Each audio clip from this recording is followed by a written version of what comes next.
What is going on, Thunder fans? Welcome back, Thunder Forum Live.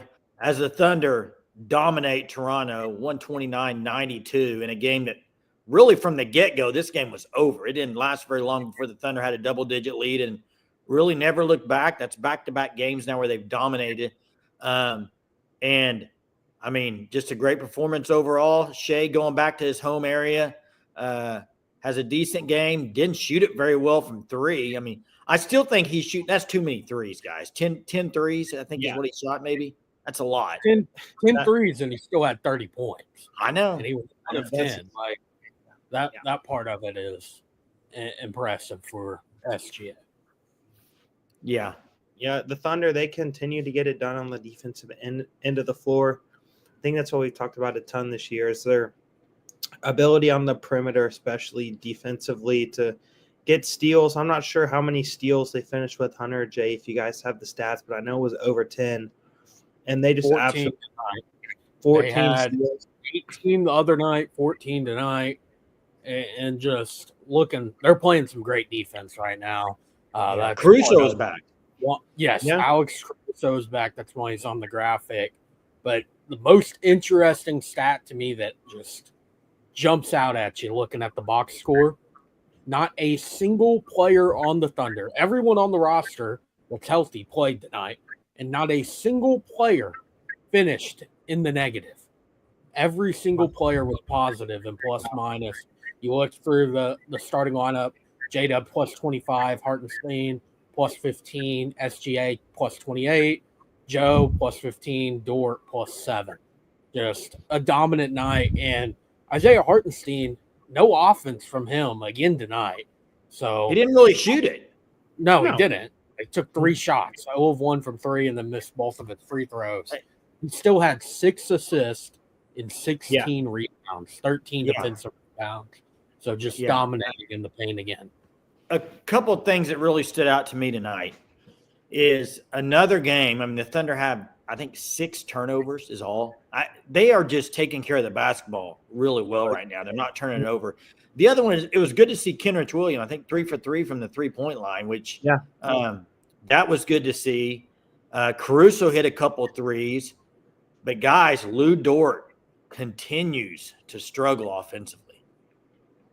Yeah, I think with Lou, it's kind of he's in a major slump. I think, him showing the consistency last year, there's some hope he can get out of this slump, be able to knock down some threes. But Jay, you talk about it. He's not hitting the three very well at all right now.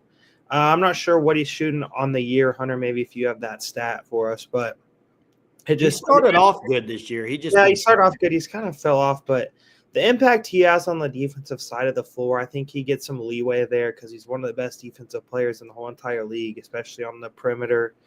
You can feel his presence every single night on that side of the floor. So it's like once it gets to the playoff time, if you're not able to hit open threes, I don't know how much it's going to hinder this team, but it'll hinder it in some sort of way, which he needs to be the Dort that we know he can be. Real quick, yes, he has a hand injury right now, and before tonight's game, he was shooting 40% on the year from 3. So it's just been over the last week. As Joseph says, a torn ligament in your shooting hand is going to mess with your shot.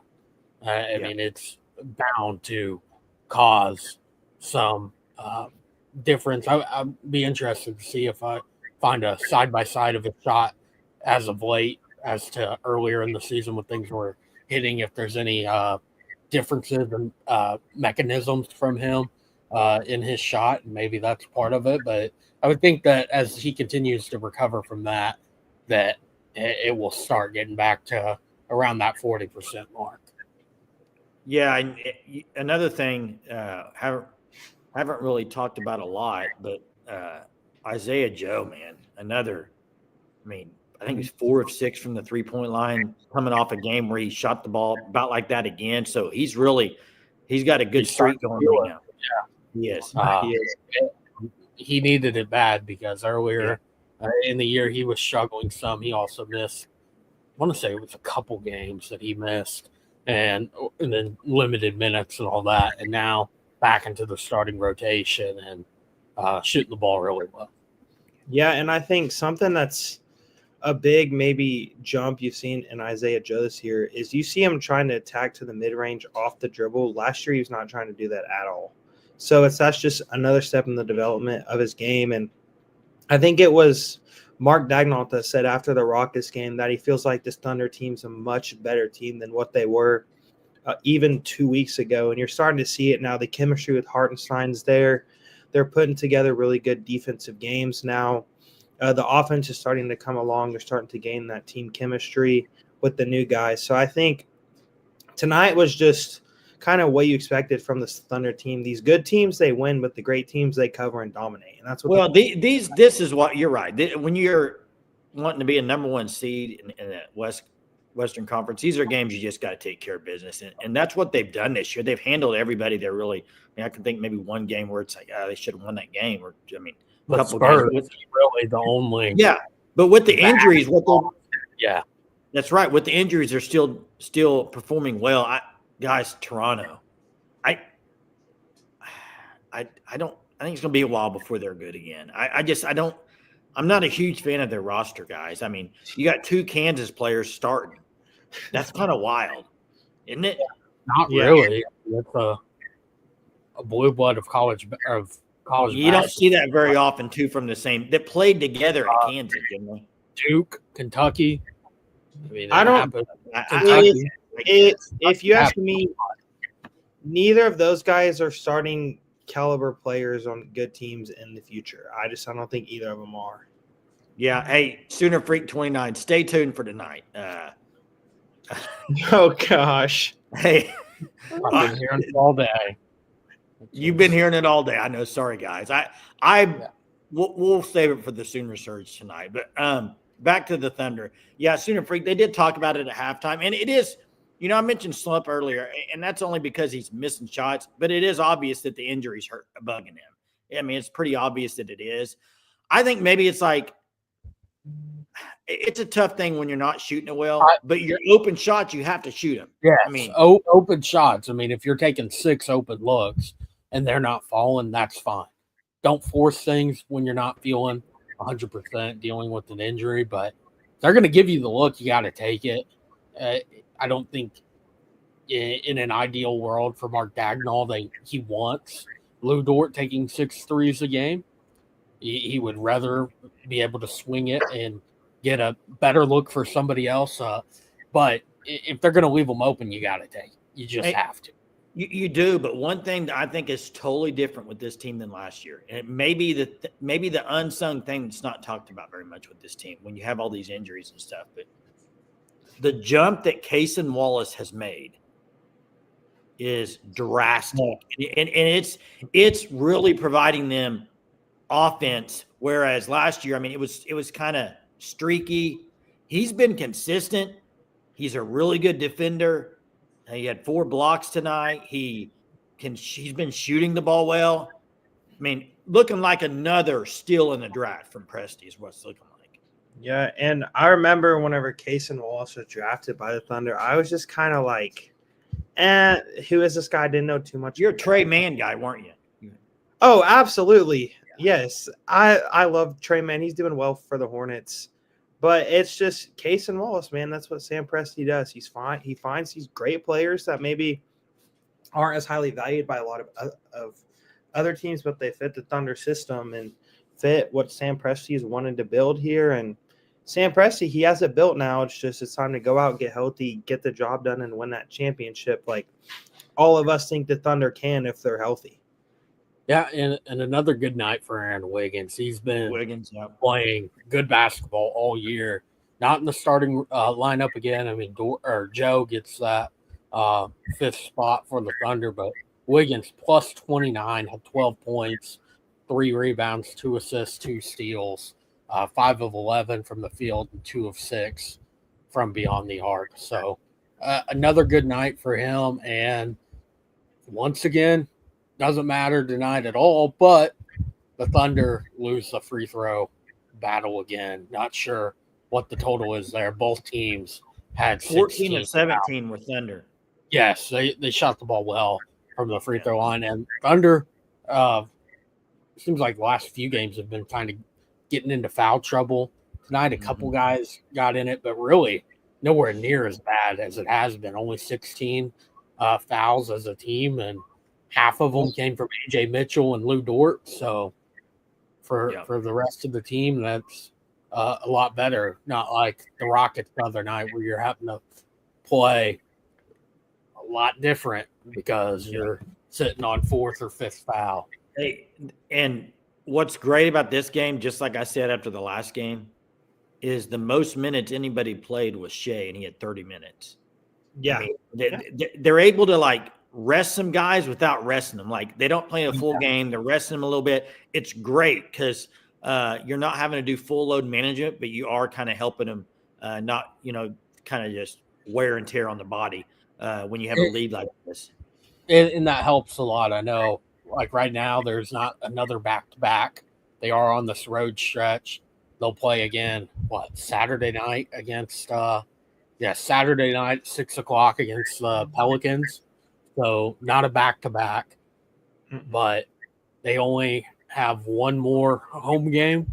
They win that game for the foreseeable future, kind of the next 10 days or so. If they win that, they're going to Vegas, so they're on the road.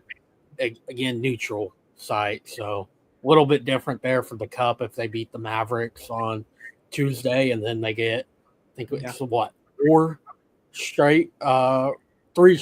I guess it's only 2. Okay, my bad. They get a home game mixed in there, but a lot of road games over the next. They were talking about it tonight. It's like a 30-day stretch of only 3 home games, and it was going to only be 2 before they not only made it to the Cup but clinched home court for the quarterfinals. So, it's a tough road stretch, and like you said, Jay, to be able to get everyone into the game where you're not overworking guys and your leading minutes is your best player, that's about as ideal can get. Yeah, well, the Thunder right now, they're about the most healthy they've been all year when you really look at it. They're only down Chet and Ousmane Dieng as well, correct? Yeah, but they're down Chet. Jalen Williams. He has right. Jay Will. Yeah, well, this is not healthy. No, but I'm saying this is about the most healthy they've been all year up to this point. Yeah, I wonder, guys. So let's just fast forward, and you're in March or April, and Chet is back. Okay, I think a lot of us. I mean, do you guys think they're going to go with? Just tell me who you think the starting 5 will be when Chet's back. SGA, Dort, Dub, Chet, Hartenstein. Do you agree, Jackson? Yes. Okay, I agree. So you know what that gives you on the bench? Isaiah Joe, Caruso, Wiggins, and Wallace. I mean, that is 9 deep. And Jay Will. Well, and Jay Will, but I'm saying guards, but they're going to have at least Jay Will. Like they're going to roll with 10 guys, maybe even 11. I know, but what I'm saying is you got with Joe, Wiggins, and Wallace, you got some scorers on that bench that's going to be big time help coming off the bench. Yeah. Probably the best they've had in a while off the bench. Yeah, and I think, we were talking about, was it maybe a week ago that the Thunder weren't getting much production off the bench, but once you get Alex Caruso back, it's like there's kind of a spark there off the bench. I know he's not the biggest offensive threat, but just him being out there on the court, I think makes maybe guys feel a little bit more comfortable just because he has some command in that second unit, and I think you look for them to continue to grow as a second unit in which the Thunder, there's an argument that they're, when healthy, I mean, honestly, I don't think there's an argument. I think they are the deepest team in the NBA when they're fully healthy, and that's scary because they can go into a playoff series, as Hunter said, potentially rolling 10, 11 deep, and whenever you have different combinations of lineups you can use to counter anything your opponent has, it's going to be – Thunder are going to be an extremely tough out for any team. Yeah, and I'm with Yep Yonners here. I don't like the math, don't like them at all. And, guys, right now, if the Thunder were fully healthy, there's one team that I just would hate to play in the playoffs. It's the Mavericks. I just that they are the Thunder are way, if they're healthy, more equipped than they were. They are, but it's still the team I don't want to play. It's that rivalry feel of it. It's even with the Thunder at full strength, which we haven't seen that matchup yet, but I would imagine that those Dallas bigs are going to be able to still cause a headache. It seems like PJ Washington cannot miss when he plays the Thunder. And then you add Klay Thompson to that team of Luka Doncic and Kyrie Irving. I mean, choosing how you're going to play defense there is tough. You're going to have to be pretty much perfect on the other end to be able to feel comfortable in any of those games. So, yeah, I would still say that that's the matchup you don't want to see. And I wouldn't be shocked if that's not one that you see until the conference final. Yeah, and the thing is, they're also, when you look at the teams on the West, they're probably the most physical team. And Thunder are very physical, and it leads to foul troubles. It's kind of where I'm getting at. And so, I mean, the Rockets sitting at 2 right now. Rockets are going to fall. I would be shocked. I'm shocked that they're even there right now. I would be shocked if they continue to be there. Top 4? You think they get top 4 at all? I don't. No. Rockets, no. I do not. I don't either. I think other teams will start to get healthy. I mean, there's a lot of teams right now that aren't healthy, and they're going to start to go on runs later.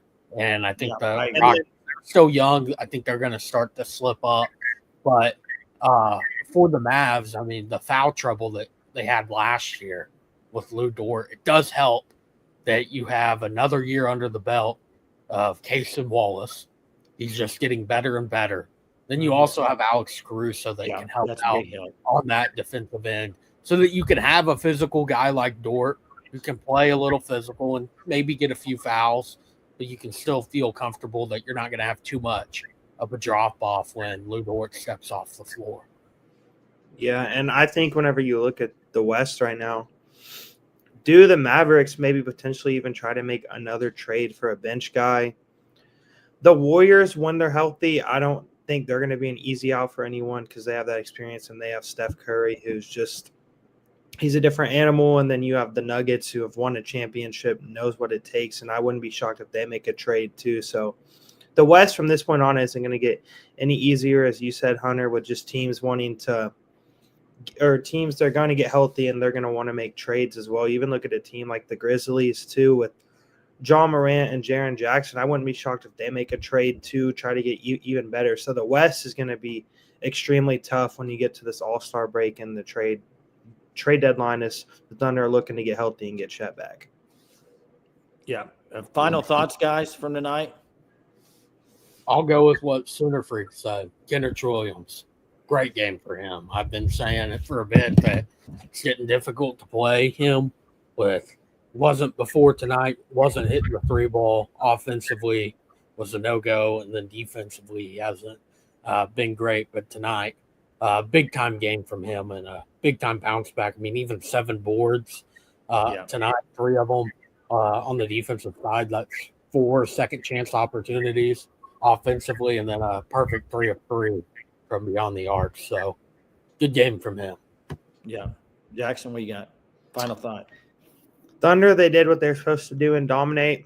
I think right now they're playing their best ball of the year up to this point. They're starting to figure it out as a team. And I think whenever they continue to play like this, they're the best team in the West, in my opinion, even while Chet's out. If they can just play like they have been on the defensive end of the floor, and they're still, I'm sure, well, they definitely are one of the top 3 best defensive teams in the NBA right now. I don't know if they're still one, but they're going to be a difficult out for any team. And if I'm any team in the West, I wouldn't want to face the Thunder right now. Yeah, so there you have it. And, Thunder win at 129-92. Caruso back tonight. Hartenstein still in the lineup. Good to have both those guys together, and they continue to cruise in games they should win. So appreciate everybody joining us tonight. We got to get ready for our Sooner Surge Live here in just a bit. We'll see you guys on there. But thanks for watching. As always, make sure you hit the like button, subscribe to the channel. Appreciate it. Have a good night.